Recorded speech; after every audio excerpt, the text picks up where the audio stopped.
Muitos amigos me fazem uma série de questões acerca das pedras de afiar, né? Então esse vídeo é para esclarecer as dúvidas mais comuns, dar talvez uma ou outra dica acerca das pedras de afiar. Pois bem,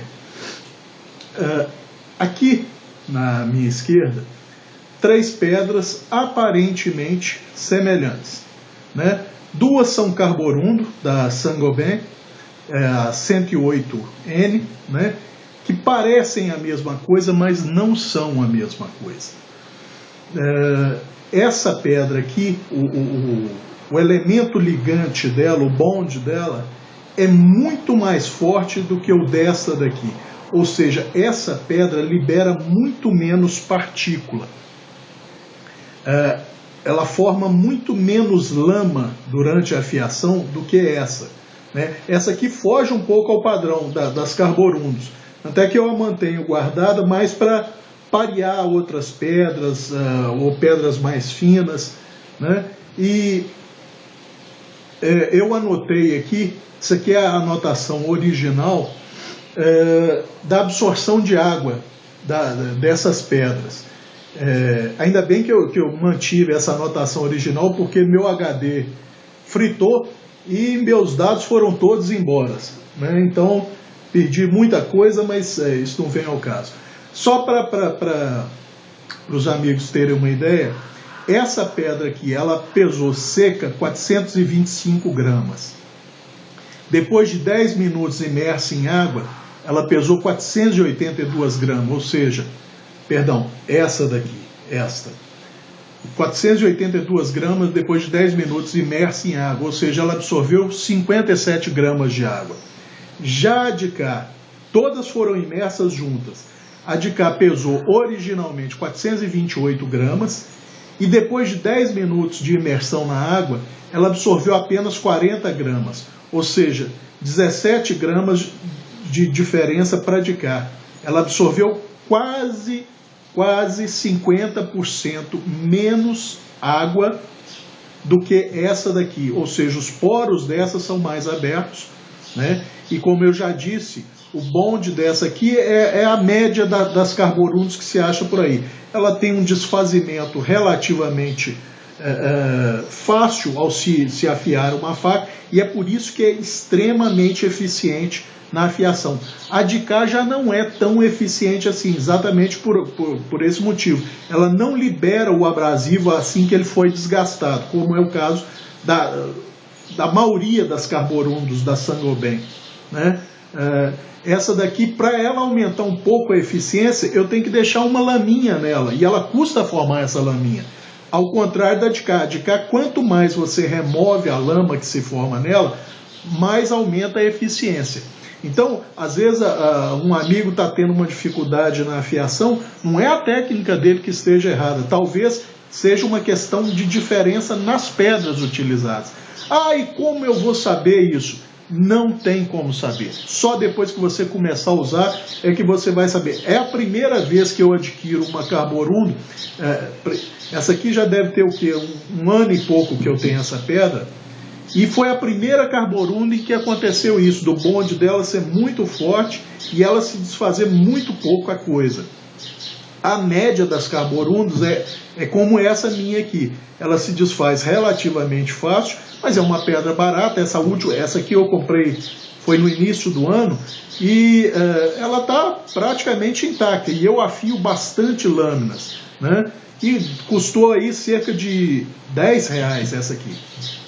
Uma pedra que pode enganar muito dos amigos... voltando um pouco. Só para continuar. Essa aqui é uma Suerhiro 800, né? Ela pesou originalmente 426 gramas e após 10 minutos imersa em água, ela pesou 433 gramas, ou seja, ela absorveu 7 gramas de água. A absorção dessa Suerhiro é muito baixa, né? Uma pedra interessante também.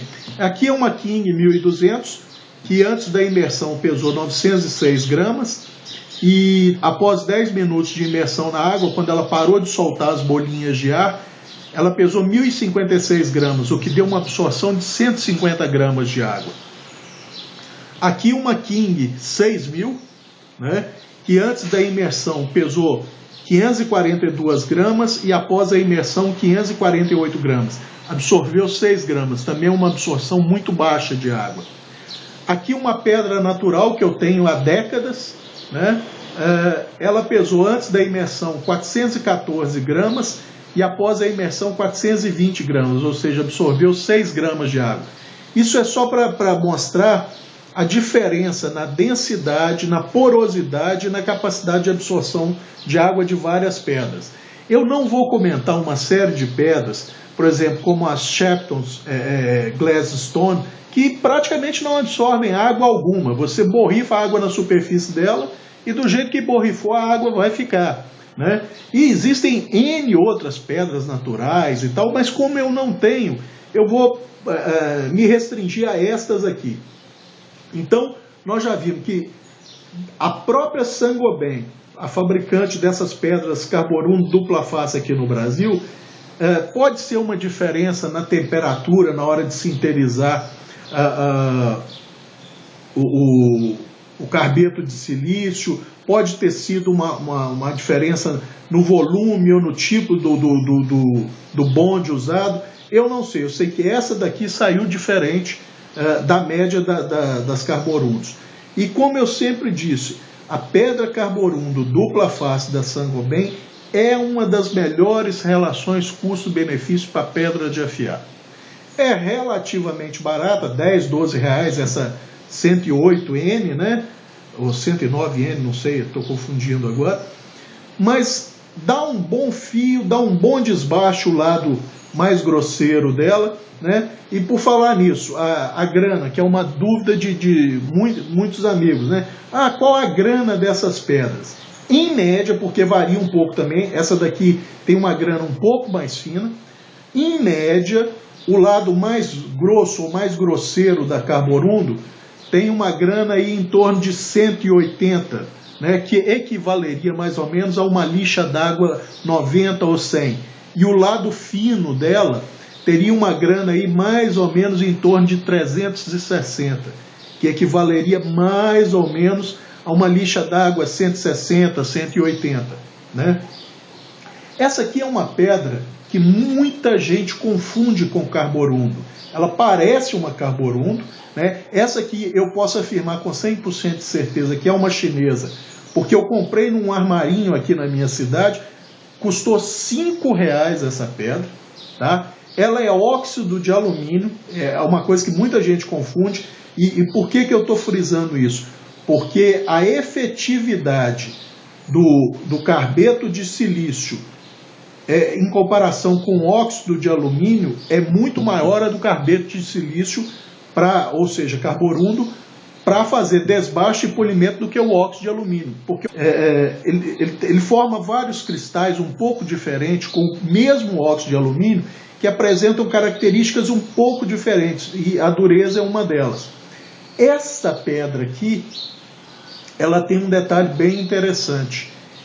Ela tem um bonde bem forte e ela se desgasta pouco, né? Ela se desfaz pouco ao ser usada. Para uma pedra de óxido de alumínio, ela me espantou, na verdade. Ela não é tão efetiva quanto as carborundos, né? A não ser para aços carbono plano, né? Normalmente são de mais baixa dureza, de facas comuns, né? Para dureza até de 56, 57, ela funciona relativamente bem. Para aços inox e aços mais duros, ela já apresenta uma diferença significativa em relação a carborundo na eficiência. Mas o que eu achei interessante, primeiro, uma pedra extremamente barata, né? 5 reais. Segundo, é uma pedra que não se desgasta tão facilmente. Não, é verdade, não é tão eficiente também para fazer o desbaste do aço. Mas se algum amigo tiver a sorte de encontrar uma dessa, é uma pedra interessante. Essa aqui, ela foi cortada, originalmente era uma dupla face também. Ela foi cortada em tiras para ser usada num afiador tipo o Edge Pro Apex, né? Só que tem um detalhe, é óxido de alumínio também, é extremamente barato, né? Ela vem mais ou menos nesse tamanho originalmente, nessa largura, me custou aqui também no mercado local cerca de R$3, só que ela tem um detalhe, isso aqui se desmancha numa facilidade absurda. Para os amigos terem uma ideia, para afiar uma faca em D2 com ela, eu crio uma barriga nessa pedra. Então, quer dizer, é um péssimo investimento. Ela é muito barata, você paga R$3, mas ela se desfaz de uma forma impressionante. É extremamente rápido o desfazimento dessa pedra. É eficiente, a verdade é essa. Como ela está sempre liberando uma partícula abrasiva nova, ela é eficiente para desbastar. Só que ela se desfaz numa velocidade que eu não acho economicamente interessante. A não ser que a pessoa tenha uma faca só para afiar ou fazer manutenção, tal. Aí, de novo, alguém vai me perguntar, mas como saber isso? Não tem como saber, só usando. A não ser que você leve um canivetinho, uma barrinha de aço na hora de comprar e passe na pedra riscando para ver como é que é o desfazimento dela. Tirando isso, não tem como saber, né? Mas é só para mostrar que como que pedras semelhantes, duas carborundos com o mesmo fabricante e duas pedras de óxido de alumínio têm comportamentos bem diferentes. E muitas pessoas confundem essas pedras de óxido de alumínio com as pedras de carbeto de silício, né? São elementos com durezas diferentes, sinterização diferente, bonde diferente, então elas dão um resultado diferente na afiação. Uma outra questão que muita gente me faz, molhar ou não molhar as pedras, e além, colocar óleo ou colocar vaselina, que o pessoal chama de temperar a pedra, né? Deixar ela se embeber em vaselina líquida ou em óleo, ou usar óleo ou água. Pois bem, eu vou tentar de uma vez por todas deixar bem claro essa questão, porque muita gente diz, tal pedra só pode ser usada com óleo, tal pedra só pode ser usada com água, tal pedra pode ser usada com água e óleo.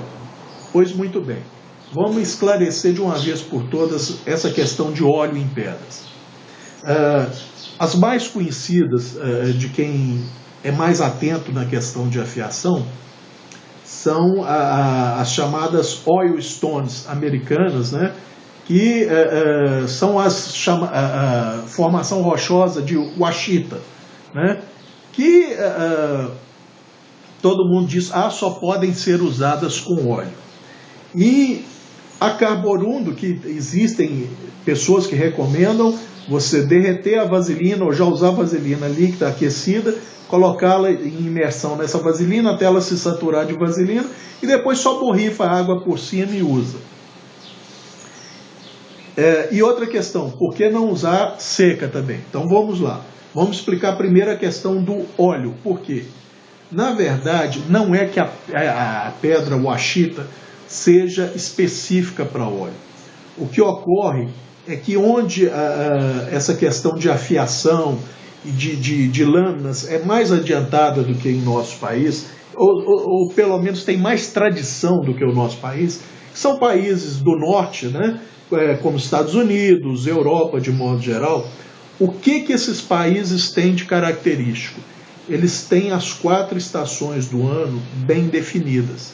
E, via de regra, na maioria das localidades, o inverno é rigoroso, inclusive com neve.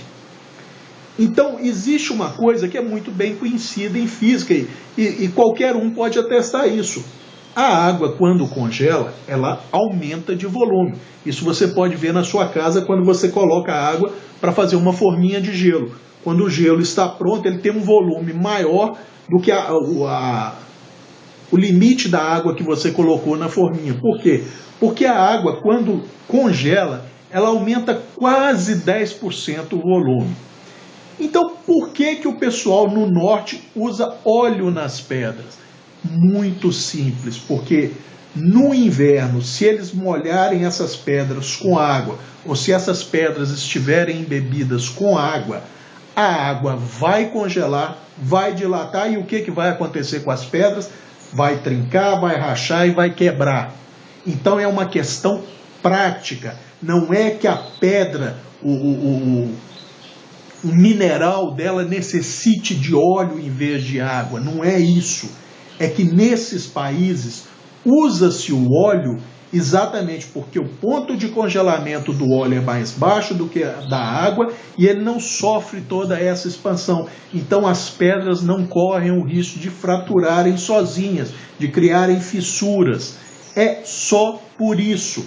Porque imaginem os amigos, você embeber essas pedras em vaselina ou óleo, a lambança que isso é. Tem gente que fala assim, ah não, mas uma vez embebida você não precisa ficar acrescentando mais. Não importa. Você pega, sua mão vai belar, você coloca em cima de um pano, o pano vai absorver óleo. E o pior, não é só isso. O óleo ele tem uma adesividade. Então, à medida que você vai afiando a lâmina nessas pedras, quando embebidas em óleo, as partículas que se desprendem da pedra, as partículas do aço que foram desgastadas, acabam aderindo no fio da sua faca e vão provocar um desgaste desnecessário, vão riscar mais o corpo da sua faca. E o pior, o fio, como nós estamos falando de algo aí em torno de 1 micron, vai impactar nessas partículas que vão ficar na superfície e vai causar um dano no seu fio. Então esse é o motivo de eu só usar água nas minhas pedras, tá? Não é que elas só podem ser usadas com água. Aqui para nós no Brasil, tanto faz usar água ou óleo.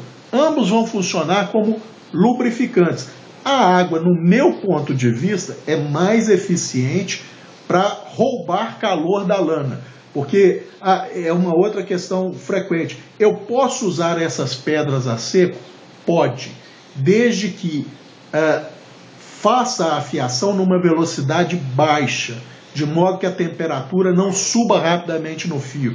Mas aí alguém está pensando, mas o que é isso? Uma afiação manual? A lâmina não esquenta de forma alguma. É lê do engano. Se você pegar uma pedra dessa, uma carboruno, no lado mais grosso dela, e for fazer um desbaste agressivo na lâmina e rapidamente, você chega a perceber ao toque que a lâmina aqueceu. E o pior, como o fio é uma seção bem mais delgada desse aço, ele tende a acumular muito mais calor. Ou seja, você pode fazer com que a temperatura na borda extrema do aço, no fio propriamente dito, chegue a ultrapassar 130, 150 graus, e a partir desse momento você começa a fazer um tratamento térmico no seu aço, você destempera seu aço, você o torna menos duro, mais friável, porque também começa a aquecer e desaquecer. É complicado, é por isso que deve-se usar algum tipo de lubrificante. Então, só para finalizar, esse é o motivo de eu não usar óleo. Nós vivemos num país tropical que não temos esse extremo de temperatura no inverno, ou seja, a água não vai congelar quando a pedra estiver embebida de água, e a pedra não sofrerá risco de fissura e fratura. Então, eu uso água porque a água eu posso ir acrescentando, ao contrário do óleo. Quanto mais óleo você acrescentar, maior é a lambança que você vai fazer. A água, você, mesmo depois da pedra embebida, você vai removendo a laminha e aplicando mais água com uma buchinha, com um spray, seja lá o que for. Sua pedra mantém a eficiência. É uma afiação relativamente limpa, entre aspas, né? Então esse é um dos motivos de eu usar água e não usar óleo. E espero com isso esclarecer de uma vez por toda essa dúvida que é de muitos amigos, usar óleo ou água. Então, óleo para quem vive num clima frio, suscetível de congelamento e tal, existem alguns pontos aqui no Brasil que pode ocorrer isso. Então, óleo talvez seja mais interessante. Essas pedras aqui são para desbaste grosseiro. Então, a partir daqui nós vamos começar a falar de um desbaste mais refinado, ou de polimento. Essa Suehiro 800, como vocês já viram, ela absorve pouca água, mas é uma pedra extremamente eficiente para desbastar aço. tá? É lógico, guardando a proporcionalidade do grão dela. Para desbastar rapidamente, a carborunda é muito mais eficiente que ela. Mas ela, para refinar os riscos da parte fina da carborunda. E tem algumas pessoas que gostam de usar só pedras a partir de 800 para fazer desbaste pesado. É uma questão de gosto individual. Mas qual o detalhe dessa Suehiro? Além dela absorver pouca água, ela se desfaz com relativa facilidade, né? Bem mais fácil, por exemplo, que essa King 1200. Então, essa Suehiro, provavelmente o abrasivo dela seja o óxido de alumínio, não sei, para falar a verdade, mas é uma pedra boa para fazer um desbaste mais rápido um pouco e também já refinar o riscamento do desbaste originado da carborundo, por exemplo. A King 1200, como vocês viram, é uma das pedras que tem maior absorção de água, né? Ela absorve muita água, é muito eficiente para desbastar aço. Lógico, de novo, guardando a proporção da grana dela, que é 1200, ou seja, na verdade, equivale a uma lixa d'água cerca de 600. Essa Suehiro 800 equivale a uma lixa d'água 400, né? É uma pedra que dá, para mim, um bom acabamento já no fio. Eu, normalmente, como eu já mostrei nos vídeos sobre a fiação, eu acredito que uma carborundo e uma King 1200, a pessoa vai ter um fio fora de série. Muito eficiente para desbastar e para dar um certo polimento no aço. Muito boa pedra. Aqui uma King 6000, né? Também baixo coeficiente de absorção de água, dá um polimento muito interessante, você consegue um polimento espelhado usando essa pedra, né? Eu uso esporadicamente, eu uso mais quando eu uso mais no desbaste de alívio, para ser sincero, essa pedra para finalizar o desbaste de alívio, começado normalmente na carborundo, passando pela Suehiro, depois aqui em 1200, aí eu dou um espelhamento no desbaste de alívio, porque nós já vimos que quanto mais polido o aço acima do fio, no próprio fio, melhor ele vai deslizar no meio a ser cortado, né? E o fio propriamente dito, eu normalmente acabo o meu fio propriamente dito, na verdade, eu tenho as pedras ultra finas da Spyderco, mas eu costumo acabar só na fina e já me dá um fio excelente. Eu ando usando a lei do menor esforço. Mas é uma pedra excelente para quem quiser ter. E alguns amigos me perguntaram, e para navalha? Olha, navalha é um outro mundo. Eu não uso navalha, mas vamos dizer que o mínimo aceitável para se ter um barbear mais confortável com navalha seria usar, para finalizar, no mínimo, uma pedra 6000. Mas quem usa navalha, quem entende de navalha e tal, diz que é o mínimo 8000, sendo que alguns dizem que o mínimo é 12.000 a pedra para navalha, para finalizar o fio. Mas é uma pedra muito boa também, essa 6000, para quem quer um acabamento polido e espelhado nos fios e desbaste de alívio. E outro detalhe, o bonde dela é relativamente mais forte, ela tem um desfazimento, na minha experiência, ele é intermediário entre a Suehiro e a King 1200. Ela não se desfaz tão facilmente como a Suehiro, e chega próximo da 1200, né? Então ela não vai acabar tão fácil. E só para os amigos terem uma ideia, essa Suehiro, ela é usada em todas as minhas lâminas, inclusive para polir os desbastes de alívio, ou quando eu refaço todo o perfil da lâmina. E essa pedra já tem o quê? Uns 5 anos já. E vocês veem, continua praticamente intacta, né? Então, vale a pena investir, porque, a não ser que a pessoa vai usar somente essas pedras para refazer todo o perfil da lâmina, aí as pedras vão acabar mais rápido. Mas se for só para desbaste de alívio, para polir desbaste de alívio, ou para fazer o fio e microfio, elas vão durar uma vida inteira, né? Então eu acho que vale a pena o investimento. Aqui, uma pedra que eu tenho há quase 3 décadas. é uma pedra natural, né? Eu sinceramente não sei que pedra é. Ela era mais larga, né? Eu cortei, né? E era um pouco mais comprida, eu cortei também para fazer pedras menores e tal. O grande detalhe é o seguinte: ela tem alta densidade, a gente percebe pelo peso.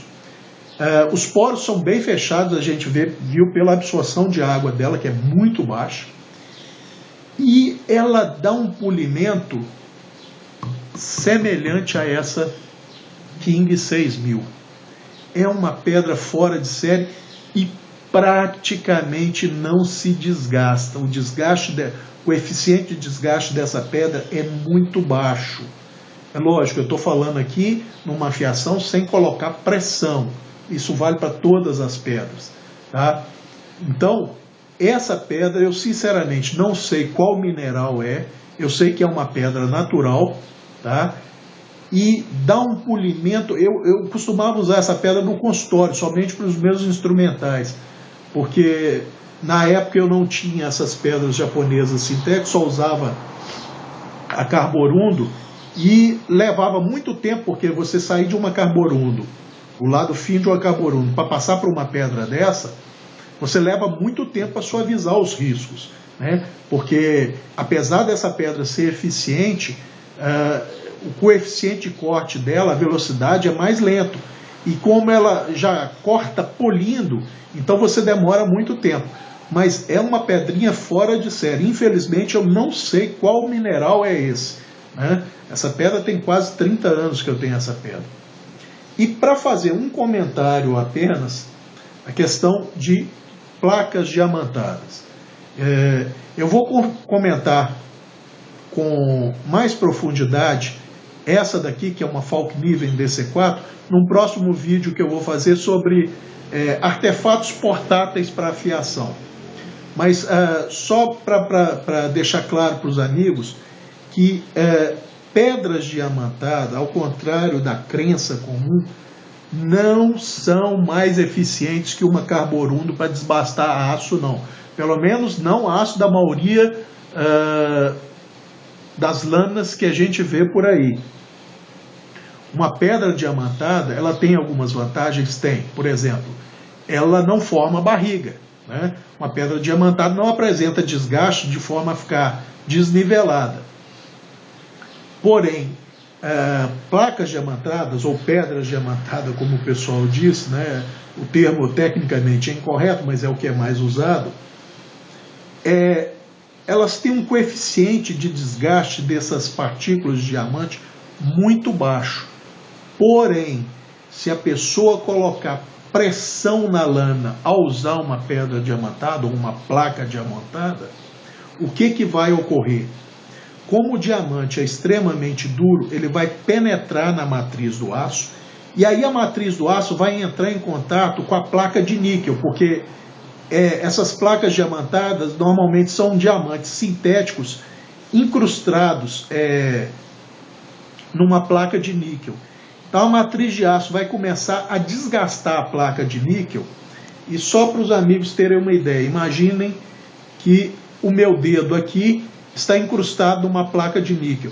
A partir do ponto que a matriz de aço começa a raspar a placa de níquel, esse níquel vai sendo desgastado e com isso acaba diminuindo o suporte da partícula de diamante e ela é finalmente arrancada dessa matriz de níquel. Então, quem tem placa diamantada, lembrar sempre, nunca colocar pressão na afiação, porque não vai agilizar a afiação e vai fazer com que haja um arrancamento das partículas de diamante da placa, ou seja, em pouco tempo você só vai ter níquel ali na placa, perdeu a eficiência. Placas diamantadas são mais interessantes para esses aços ultramodernos, principalmente os aços PM, né, que é da metalurgia do pó, que tem altíssimo volume de carbonetos, principalmente carbonetos de vanádio, que são extremamente duros. Não? Então, desculpe, seriam aços como o S90V. O S60V é raríssimo de se ver em lâminas hoje em dia, porque foi abandonado pela indústria. Mas o K390, o M380 são aços que têm alto volume de carbonetos e alto volume de carbonetos de vanádio, tungstênio. Então, para esses aços, talvez a placa diamantada seja mais interessante do que a pedra de carborundo. Mas até o S30V, a carborundo tem a mesma eficiência que uma placa diamantada de mesmo tamanho. Tá? Então, essa história de que S30V tem que ter placa diamantada, pura bobagem. E agora nós vamos chegar na bobagem maior ainda, que infelizmente a gente vê até cuteleiro renomado do Brasil e até fora do Brasil, é muito comum fora do Brasil também, falar uma bobagem dessa. A lâmina com maior dureza acima de 58, 60, só com lixadeira de cinta ou placa diamantada. Gente, não existe bobagem maior do que essa. Isso é um absurdo. Falar uma coisa dessa é um absurdo, porque qualquer pedra carborundo ou qualquer pedra de óxido de alumínio sem vergonha dá conta de uma lâmina de aço carbono com 60, 61, 62, 63 de dureza. Tá? Então falar que, não, isso é uma... Eu fico até meio bravo com isso. Não foi uma nem duas vezes que eu vi cuteleiro falar: eu faço lâmina com menor dureza porque senão o usuário final não vai conseguir afiar. Gente, isso é história para boi dormir, não existe uma coisa dessa. Uma pedrinha carborundo que você acha em qualquer casa de ferramenta, qualquer casa agropecuária, qualquer armarinho, e mesmo uma pedra de óxido de alumínio, aço carbono plano, série 1000, 5160, 52100, qualquer um desses aços, essas pedras dão conta deles na maior facilidade. Eles podem ter 62, 63 de dureza, não faz a menor diferença. Você vai levar um pouquinho mais de tempo do que uma faca, por exemplo, que tenha 50 de dureza no mesmo aço? É lógico, porque uma faca com 50 de dureza, ela tem uma resistência ao desgaste. Esse mesmo aço com 60, 62, ele tem maior resistência ao desgaste, isso é natural. Mas para partícula de carbeto de silício, não faz muita diferença, não. Então, qualquer uma dessas facas artesanais feitas em aço carbono, plano ou de baixa liga, são perfeitamente desbastadas e afiadas por pedras carborundo comum e até por pedras de óxido de alumínio. Tá? Então, isso vamos eliminar de vez essa lenda criada de que, lâminas com maior dureza, só lixadeira de cinta ou placa diamantada. Grande bobagem. Isso começa a ser um pouco de verdade em aços com maiores volumes de carbonetos e carbonetos mais duros, como cromo, vanádio, tungstênio. Mas, por exemplo, essa pedra de óxido de alumínio aqui, ela dá conta de uma faca em D2. Você vai levar mais tempo que numa carborundo? Vai levar mais tempo que numa carborundo, mas ela vai fazer o serviço. E lembrando sempre, nunca colocar pressão, mesmo na carborundo, porque senão ao invés de você desgastar, a matriz de aço nem é tão difícil assim. O problema são os carbonetos. Porque um carboneto de silício, que é o carborundo, ele tem uma dureza acima um pouco do carboneto de cromo e abaixo do carboneto de vanádio. Aí você fala assim, então ele não desbasta o carboneto de vanádio? Ou não desgasta o carboneto de vanádio? Claro que desgasta. Vocês imaginem, por exemplo, só para citar um exemplo prático, a mãe de um amigo, ou a irmã, ou a esposa, para lixar a unha, elas usam hoje em dia essas liminhas com pó de diamante, né? Limas revestidas com diamante. E num certo ponto elas têm que trocar essas lixas, porque houve um desgaste ali, ou a própria lixa ou ou as próprias lixas que tem carborundo nela, ou sílica, com o tempo a mulher tem que trocar a lixa, porque a lixa sofreu desgaste. E alguém acha que uma unha é mais dura do que a sílica da lixa ou o carborundo da lixa? Claro que não. Só que a partícula mais dura, ela vai causar a abrasão da partícula menos dura com muito maior facilidade, mas ela também sofre abrasão. Tá? Então, pedras de óxido de alumínio, até a aço 440C, e com boa vontade o D2, dá para usar, só vai levar mais tempo. Se usar carborundo é tranquilo. Eu, por exemplo, usei para refazer o desbaste de alívio do meu Stretch 2 em ZDP 189 com 65 de dureza, carborundo. Desbastou sem o menor problema, tranquilo. Leva um pouquinho mais de tempo, mas é pouco tempo mesmo. Eu não estou falando em 2 vezes, 3 vezes mais tempo do que uma faca em 440C, não é isso. É pouco tempo a mais. Tá? Por exemplo, funciona também, como quem acompanhou os vídeos anteriores, perfeitamente para o aço M42, que é um aço rápido ao molibdênio, que tem molibdênio e tungstênio, com 63, 64 de dureza. Então, placas diamantadas ficariam mais restritas a aços com alto volume de carbonetos de vanádio ou de nióbio, por exemplo, que são carbonetos muito duros. Né? Mas, então não dá para usar pedras carborundo para isso? Dá para usar sim. Vai levar um pouquinho mais de tempo, mas vai desgastar. E qual é o segredo? Tanto no diamante, quanto no carborundo, quanto no óxido de silício, quanto nas pedras japonesas. Não colocar pressão na afiação. Pressão pode agilizar um pouquinho no caso da carborundo, mas você vai desgastar mais rapidamente sua pedra. É preferível você ir com menor pressão e ter um fio melhor, ter um fio mais durável, do que você querer fazer um desbaste muito rápido, que você até consegue agilizar pouca coisa, colocando mais pressão numa carborundo, por exemplo. Mas você vai desgastar muito mais rapidamente sua pedra, principalmente se for um aço mais duro e um aço com mais carbonetos, do D2 para cima, ou às vezes até o 440C. Então o segredo da afiação é sempre fazer com calma, prestando atenção no que está sendo feito e não colocar pressão. Tem mais alguma dúvida principal dos amigos que normalmente me perguntam? Outra coisa. É uma pergunta que surge com certa frequência.